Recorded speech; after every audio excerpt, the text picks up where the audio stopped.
There are no subtractions and divisions in our mind. There is only addition and multiplication. I will just remove negative thoughts and I will have positive thoughts. All the best, it's not going to work. It's just that you need to pay little attention as to how it functions. You will see there is a distinction between what is you and what you have gathered.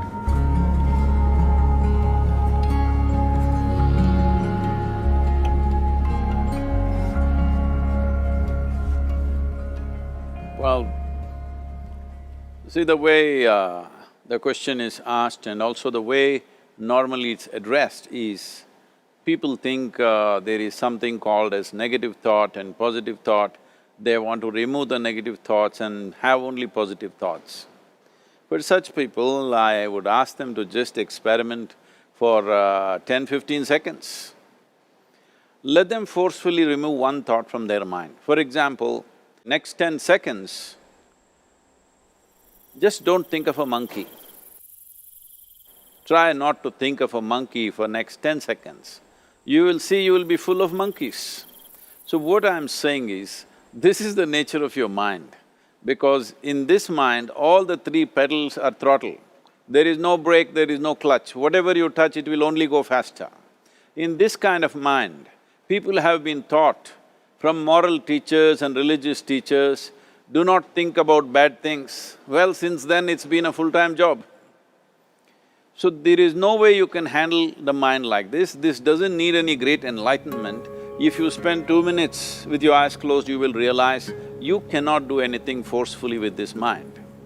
So, I want to remove negative thoughts. Do not ever go in this direction, because what you want to remove will become your quality. Always you will be on it. So what should I do? The thing is this, without understanding the fundamental mechanism of this mind, because our mind, human mind, is the most sophisticated computer on the planet. Even all the supercomputers have come out of this. When this is the case, is it not important that we understand the mechanics of how it functions? One simplistic aspect of how it functions is, there are no subtractions and divisions in our mind. There is only addition and multiplication. If you try to do something with it, it will say one more. If you try hard, it will multiply into many more. In this mind, you don't try to identify what is positive, what is negative and try to remove it. First of all, one needs to understand, this mind of yours, this body of yours is supposed to serve you. The life that you are is important. Body and mind are vehicles that must serve us. If you sit in a vehicle, it must go where you want to go. If it goes to its own destination, what is the point of such a vehicle? It's just a nuisance. Right now, most human beings are unfortunately experiencing this fantastic possibility of human mind as a nuisance, as a troublesome thing. Well, this is the most beautiful thing you have. It's just that you need to pay little attention as to how it functions. One simple thing is this. First and foremost process is, that's why we put out this process called Isha Kriya. This is to distance yourself from your physiological and psychological process. There is something called as you which exists. This is not a composite of all your thoughts and emotions and physiological processes. Beyond that, there is you. If you close your eyes, even if you cannot see anything, you're still there. It is through the window of your eyes that you're looking out, but if you close your eyes, it doesn't mean that you don't exist, you still exist. So beyond your thought, you still exist, beyond your emotion, you still exist. So that you, the life that you are, this has to come into your experience. Why is it that you're not allowing that to come into your experience, which is the most significant aspect of who you are? Who you are right now, the most significant aspect is, you and me are alive right now, this is it. What I'm thinking, what you're thinking is not the important thing.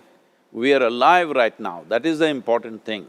So, it is important that you focus on this fundamental sense of aliveness within you, and then you will see there is a natural distance between you and your thought process. Once there is a distance between your psychological process and your physiological process, this is the end of suffering. Because there are only two kinds of suffering that human beings go through, physical suffering and mental suffering. Once you create a little space between you and your mind, between you and your body, this is the end of suffering. This is something every human being has to experience and know, otherwise thinking I will just remove negative thoughts and I will have positive thoughts, all the best, it's not going to work 100%, it's not going to work because nobody can remove it, they can avoid it for some time. So when negative thoughts come, you say Ram Ram, Shiva Shiva, whatever you want, but this is just avoiding, it's not gone. The moment you stop that, it will pop back with great force, otherwise it'll come back in your dreams. So it's very important, first of all you need to understand your anger, your resentment, your fear, your anxieties, the negativity that you generate. Generally resentment, anger, it is always directed towards somebody. But we need to understand this is poisons that we are drinking and expecting somebody else to die. Fortunately, life doesn't work like that. If I drink poison, I die. If I drink poison, you don't die. So, we need to understand this. When I say poison, today you can have yourself chemically analyzed. Right now, what is your blood work, what it says? 5 minutes of intense anger, check your blood work and see, there will be lots of negative elements in it, literally you're poisoning yourself. So, do you want to poison yourself? Definitely not. Now the very question is coming from certain helplessness, what shall I do? Don't do anything, just sit back and just concern yourself with something which is a life process. Maybe your heartbeat, maybe your breath, maybe just the sensation of being alive. Depending upon how sensitive or how perceptive you are, accordingly, find something. It could be a sensation in the body, it could be breath, it could be heartbeat, it could be anything, something which indicates life to you.